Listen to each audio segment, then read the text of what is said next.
This is Residents in a Room, an official podcast of the American Society of Anesthesiologists, where we go behind the scenes to explore the world from the point of view of anesthesiology residents. But the goal is that they'll have something that could either be published in the health services literature or show some impactful change. To help residents develop their passion, expertise, and leadership within medical education. Prototype development, working on their devices, presenting at conferences, presenting at competitions. Welcome to Residents in a Room, the podcast for residents by residents. But today, without residents. That's right. A few of my fellow attendings and I will be taking over, but we'll make sure that it stays very interesting and relevant to all our resident listeners out there.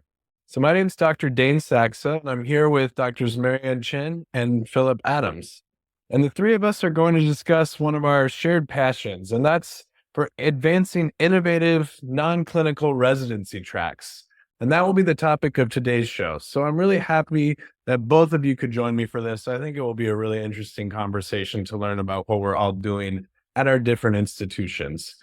So I'll start with the first question for all of us. Now, we all represent different non-clinical residency tracks. So let's start by just introducing ourselves to our listeners, talk about who we are, where we work, what we're interested in, and the kind of non-traditional track that we're here to represent. I can go ahead and get us started. As you heard, my name is Dane Saksa, and I'm on the faculty of the Department of Anesthesiology at UCLA. Clinically, I'm a general anesthesiologist, and that means my job ranges from OB anesthesia to all types of OR cases across 3 different hospitals and several surgery centers. I'm also the director of our non-operating room anesthesia, so I spend a lot of time in places like the interventional radiology suite and GI procedural areas. But really today, I'm here to talk about one of my more exciting non-clinical interests, something that's more relevant to resident education. And that's really thinking about how we can train our future anesthesiologists to be excellent leaders within their departments or future health systems. And that's why at UCLA over the past year, we've worked to create a structured track within our residency program to really explore what it means to be a leader within the field of anesthesiology. So I'll dive more into that later, but Dr. Adams, how about I pass it off to you? Yeah, thanks, Dr. Saksa. My name is Phillip Adams, and I am at the University of Pittsburgh and UPMC in Pittsburgh, Pennsylvania. I'm a pediatric anesthesiologist there. I primarily focus on pediatric cardiac anesthesia and transplant anesthesia. I also serve as the residency program director for Pitt UPMC. And due to my own personal failures in medical device innovation and a bit of a flop in NIH-funded research, kind of drove me to want to help to develop the particular tracks that we currently have with us at Pitt, which is our Panther research track. But more so today, what I'm here to talk about is our Pittsburgh Innovation and Technology track, what we lovingly refer to as the Pitt track. It's the Pitt Panther, so that's why everything has to have that theme. But I'm excited to share it with you and to hear more about all of your tracks as well.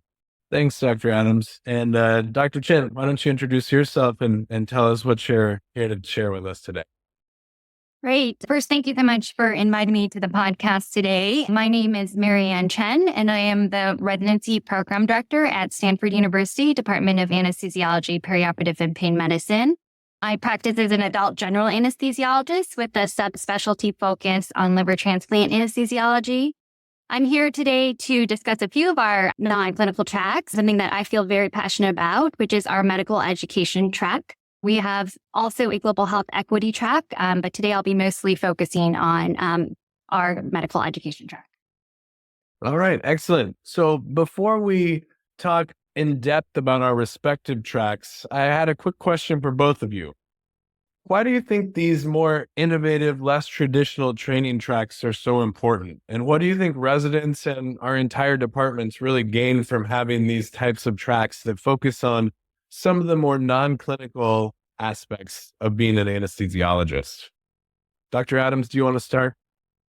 Yeah, I'd be happy to. Thanks. So our idea is that in general, our anesthesiology training really isn't and really shouldn't be a one-size-fits-all mentality. We want to be able to create different avenues for residents who come in with different interests, both clinically, professionally, scholarly. And so we felt that it was important to be able to help those residents move beyond the operating room or other typical ways that residents tend to get involved.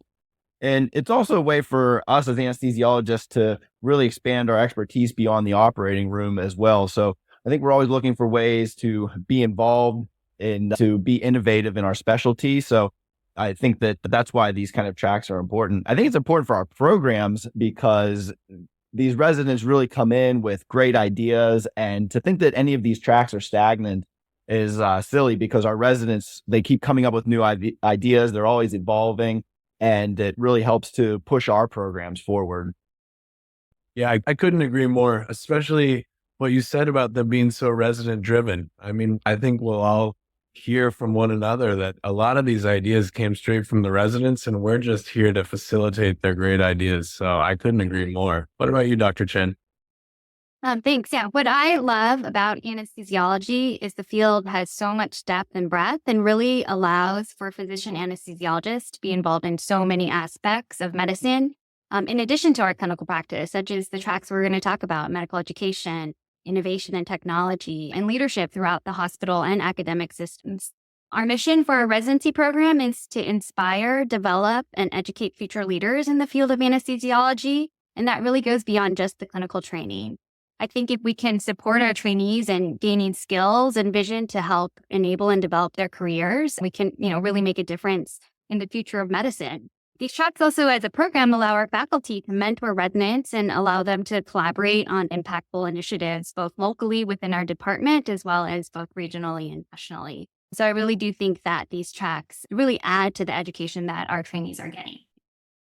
Yeah, that's an excellent way to phrase it. I couldn't agree more. And I think the one thing that I would add is, just selfishly as a department, these tracks help us recruit excellent residents.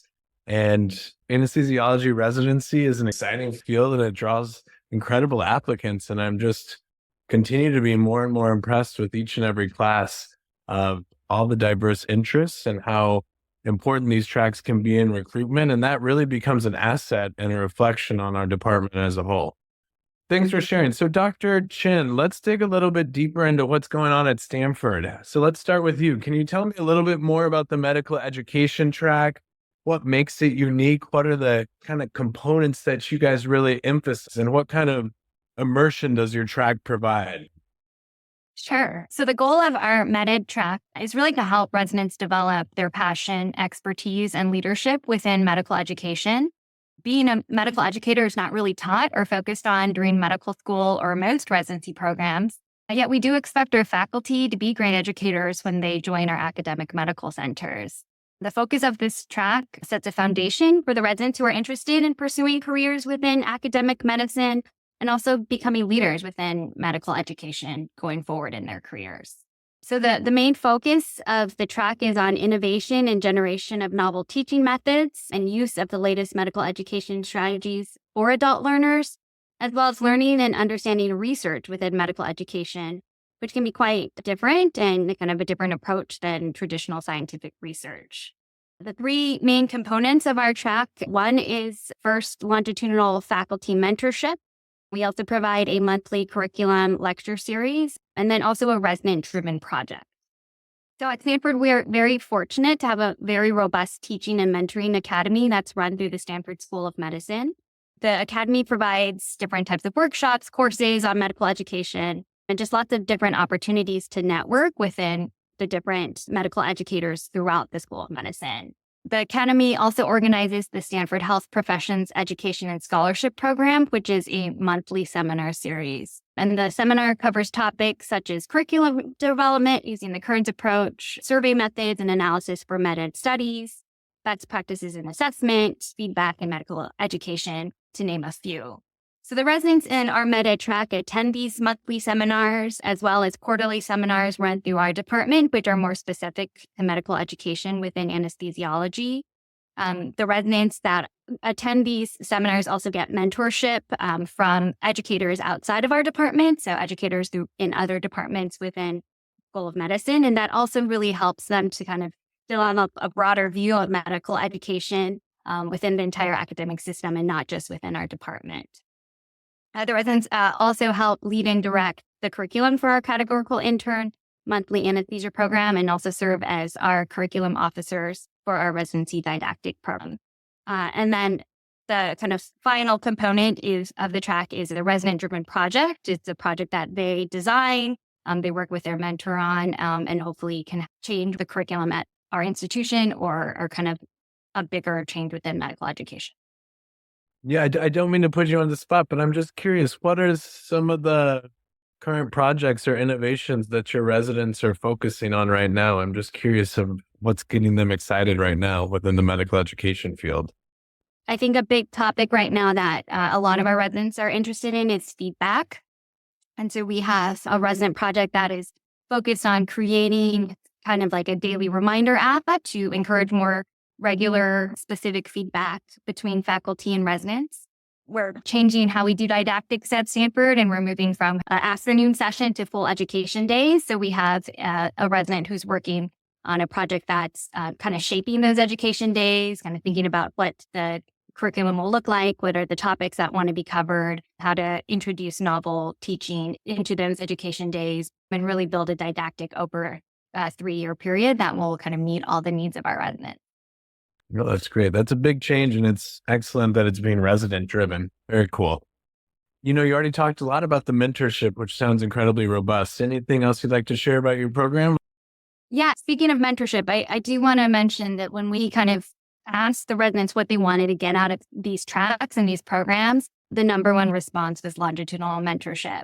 So each resident in the track gets assigned a mentor who is equally passionate about medical education. They're expected to meet regularly with those mentors, and the mentors also oversee the projects that the residents are working on. And, when you think about residents starting their careers, kind of having that mentor and developing that relationship really early on is such a huge part of their success later on as well. And so we've really focused our track to kind of help support that component of it. That makes a lot of sense, I think, for all of our tracks. Mentorship is key for these early career positions. I love sharing about the med ed track at Stanford, but I'm really interested in learning more about your track. So Dr. Adams, can you share some details about UPMC's technology track and what that looks like and how it's run? Yeah, thanks. But first, I just wanted to comment on your education track. That sounds awesome. And like Dr. Saksa had said, I think it's really great that it's, resident driven. Myself as a young program director, we have senior anesthesiologists who come up and always say, well, back when I was a resident, and as hard as I try, I still find myself even falling into, well, back when I was a resident. But we know that's not how things are, and we have to evolve and adapt. I think COVID totally upended the way that we approach education. And so we really need the fresh perspectives of, the students in this current era. I learned a ton from what you just said, and I think it's completely awesome.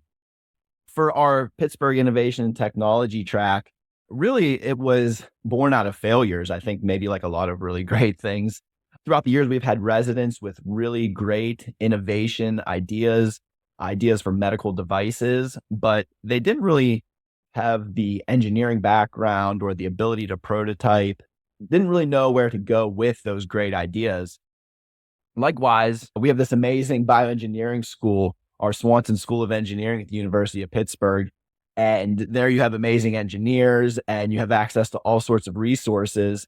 They can build anything, prototype anything, but they're not in the operating room. So they don't really know what needs to be built.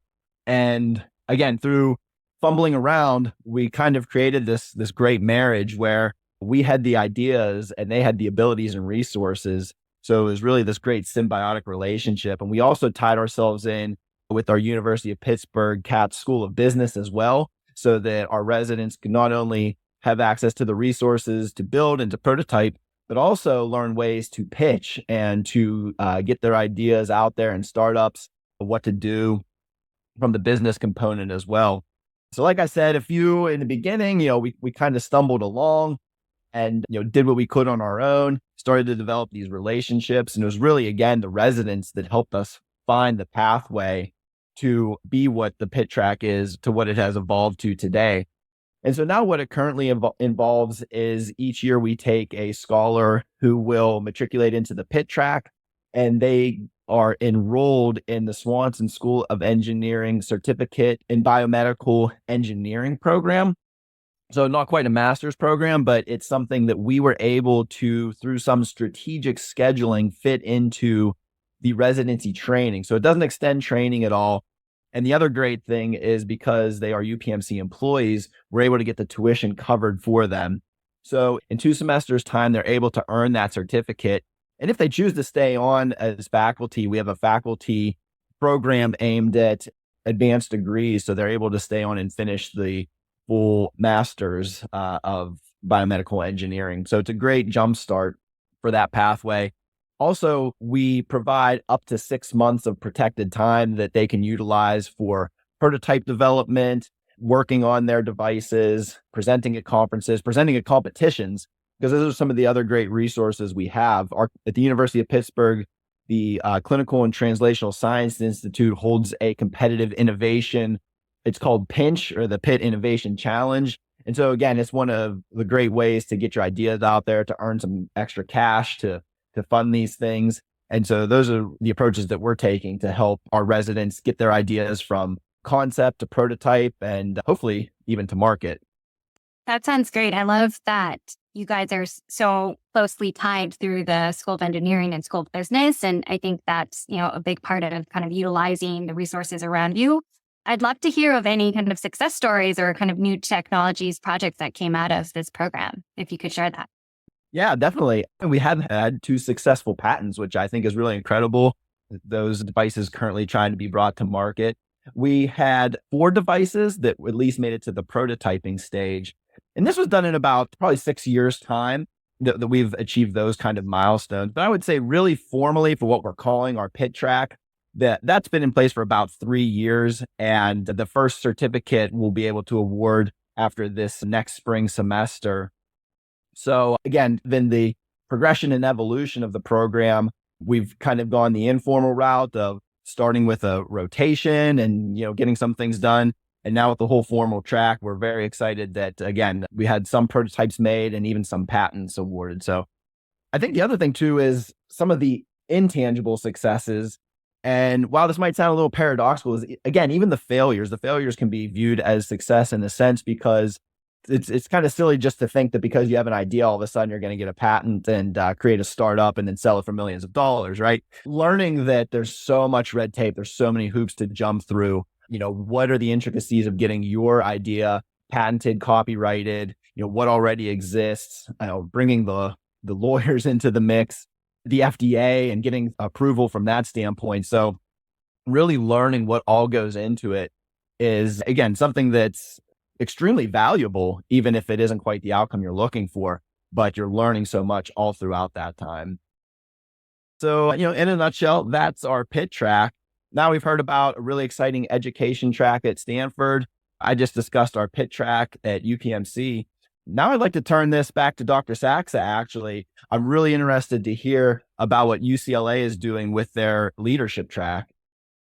Thanks, Dr. Adams. I appreciate it and really appreciate what you've done in just 3 years to have such a formal interdisciplinary program going. I can't imagine where it'll be in 10 years. But so yeah, a little bit about our leadership track, which is also very new at UCLA. It's really grown organically over the past 1 to 2 years. And it all kind of started with conversations between some faculty and some residents, some of whom had completed an MBA or similar degree. And we all felt like medical training at both the med school and even the residency level were really lacking in any formal leadership training. And it's easy for all of us to find articles throughout the Harvard Business Review or other business school journals that discuss why doctors really need more leadership training. And I think we all feel that in our career, but it kind of felt like nothing was changing at the curriculum level, at least for our residency. And so, yes, of course, these residents are getting really valuable leadership skills when they help manage a trauma in the middle of the night, communicating with the nursing teams and the surgical teams. But we felt that we were missing something more structured. And we did want to make sure that all of our residents got exposed to some curriculum and some discussions about this, but we also wanted to create something a little bit more rigorous for those handful of highly motivated residents from each class. And So we really started this about a year and a half ago with kind of shot in the dark, and we tried out an informal journal club, and we opened it up to residents, faculty, CRNAs, and we discussed a business school case, a case study that wasn't even related to anesthesia, actually. And it was about an expedition to Everest that was fated by poor teamwork and big egos and suboptimal communications. And the conversation was amazing. And it spread across all levels of our department, and the applications to crisis management in the OR and in the hospital were everywhere. So we knew we really had some momentum to work with there. So at that point, alongside two of our very driven CA2 residents, just like all the tracks we've discussed today, this was really resident driven, but we started to create a blueprint for a leadership and anesthesiology track. And we got approval and a budget from our department's executive leadership. They've been very supportive, which I'm very appreciative of.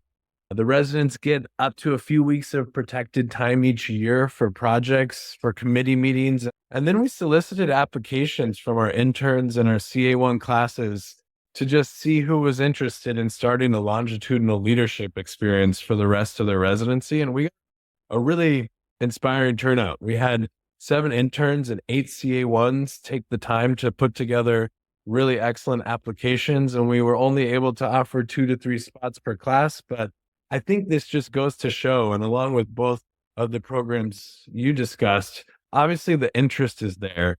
The trainees recognize this need to diversify their training.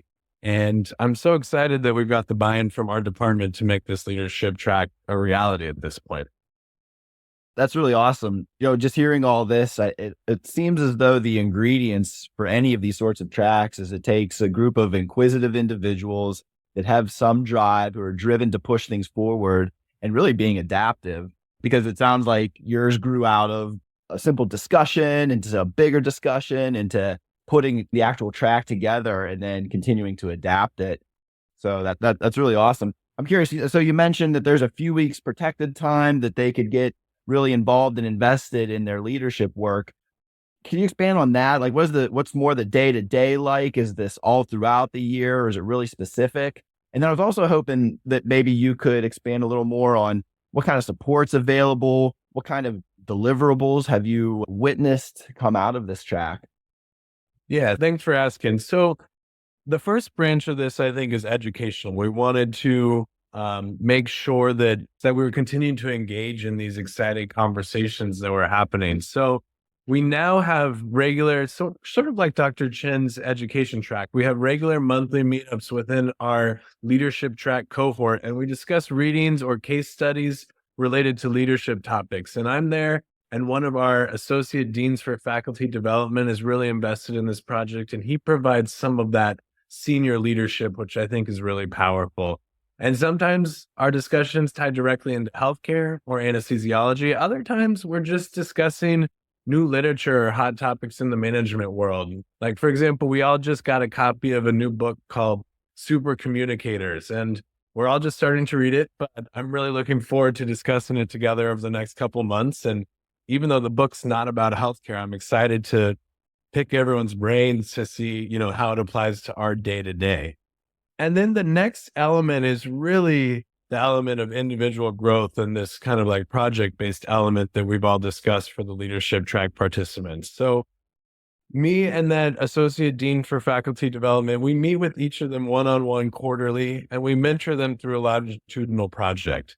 So these are younger residents, so they've got a couple years, but the goal is that they'll have something that could either be published in the health services literature or show some impactful change operationally or within the residency program of our department. Kind of their first foray into change management and operational leadership within their organization. And so, for example, one participant, she's currently mapping out and trying to create a more structured mentoring program for female members of our department. And she wants that to start as early as undergrads who are interested in anesthesia. And she felt like this was a way where she could really contribute to the pipeline of engaged and passionate female perioperative leaders. Another one of our trainees, he's passionate about medical education as well as leadership. And he's dreaming up ways to incorporate some of this training on communication and emotional intelligence and change management and figure out how that could be incorporated into maybe a short module for medical students before they start their clinical rotations. Like, think about how beneficial that would be. And so it's very cool to see how diverse their interests are. And we're letting them run with that. And we're just trying to provide them with the support and scaffolding to really make sure that they're successful there. And then lastly, I just want to mention, I think a big important part of leadership is advocacy. We're here on a podcast that's supported by the ASA, and all of our leadership track participants, they're definitely expected to join one of our department's committees, whether it be quality improvement or clinical operations or even finance. But also we want them to explore involvement in a California Society of Anesthesiologists committee or even ASA involvement. And then we all plan to attend the ASA Advanced Conference together. Our department has committed funds and protected time for that. And that's just going to be a cool experience for them to be inspired by leaders in the field and just network with those who have similar interests. So there's a lot of pieces to it. And this is, like we all said, it's going to grow and it's going to evolve. And I'm excited to let the residents take it where they want it to go. So I think we got a pretty great picture of what everyone's doing at their institution. And man, it's inspiring. What do you think? Do you wish you'd had an option for a track like this when you were a resident? As I mentioned in the beginning, I kind of failed at both of the current tracks that we had. I was on a research route and grew frustrated, trying to submit K grants and whatnot. And I came to realize that really research wasn't for me. And I was much happier in education, but really looked at a way to streamline how our residents could better use their time throughout residency to be successful, which is how we came up with our research track. And really the same with innovation. I had an idea, I never even made it to prototype, but residents behind me then also coming in with ideas, it was important to kind of share with them my failures and what they could do differently and who they could engage with. And like I said, it all just continued to grow. So, through my own defeats, I really wish these things existed, but it made it that much more exciting to help create them and see other people be successful in them. Yeah, and it's inspiring, I'm sure, for them to hear all the things that you went through without having this structured experience and thinking about how much they can grow from it. What about you, Dr. Chen? You're a program director now. So what do you think this medical education track will do for the careers of your residents? Yeah, thanks for asking. I remember my first few years as an early career faculty member where I was, trying to solidify my independent clinical practice as well as learn to be a good attending, learn more about medical education and teaching, which is what I was most interested in. And just really feeling at many times lost and not knowing, what direction my career was going to go. But I was very fortunate to find a good mentor early on who helped to support and sponsor me. But I think about how much more prepared I would have been if I had something like the medical education track during residency. I think I would have felt much more purpose as I started my career. I'd have much more skill and just more confidence as I started my career within academic medicine. And I really see residents on this track joining academic anesthesiology departments, being future GME leaders within residencies and fellowships, hopefully leading courses within medical schools, and then developing into, national leaders, getting involved with both larger organizations like ACGME to help shape the education of all medical learners. Absolutely. I think it's clear that all three of our tracks are going to make a difference in the careers for these residents. And I'm excited to see where they all go. So before we wrap up, what advice would you have for any medical students or early residents who really want to get into a program like the ones we're talking about today? Any advice, any tips, anything you can leave our listeners with? Yeah, I would say do not do it just to do it. I wouldn't pursue these kinds of tracks as just, a way to buffer the CV. I would really suggest that you only pursue these at one, if you have an absolute genuine interest in the topic or the field. And two, that you have an idea of how you'll use this to jumpstart, a long-term career in that particular tracks area. Because they're extra work, really. We can't let you do less residency. So you really need to be intrinsically motivated and committed and know how you're going to use these tracks to benefit your career. Yeah, I agree with you wholeheartedly there. And I also would emphasize to our listeners, if you have your heart set on one of these tracks and it doesn't end up being in your future plan, there's still so much to learn and so much to gain from still thinking about these things. I want to emphasize that Right. most of us aren't going to just go sit in an operating room in our career. The field of healthcare is changing. And so every one of our listeners today is going to be a medical educator and is going to be an innovator and is going to be a leader in some sense in the perioperative setting. So the biggest disfavor you can do is to think that none of this applies to you regardless. And so I would encourage you to all be thinking about how you can, build yourself as a complete perioperative physician, not just one thing.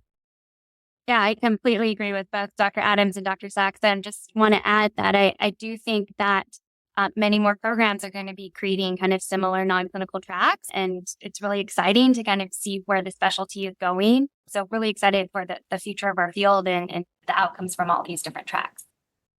Yeah, absolutely. So this has been a great, interesting conversation. I think all three of these tracks, they're just examples of all the many important and innovative tracks that are out there. So it's important for med students and residents to know that they exist. So I really appreciate both of you joining me today. And to our listeners, thanks for following and liking Residents in a Room, the podcast for residents by residents. Thanks for letting us take it over today, and we hope you'll join us again soon. Leverage peer-reviewed resources and an engaged community to further your knowledge and skills. Get answers to your questions, tap into the latest coursework and learning delivery technologies developed by programs around the world, and see how you're progressing relative to your peers. Tell your director or coordinator to sign up your program for ASA's Anesthesia Toolbox. Visit asahq.org/toolbox for more information. Join us for Residents in a Room, where we'll share timely info, advice, and resources designed to help residents succeed in residency and beyond. Find us wherever you get your podcasts or visit asahq.org/podcasts for more.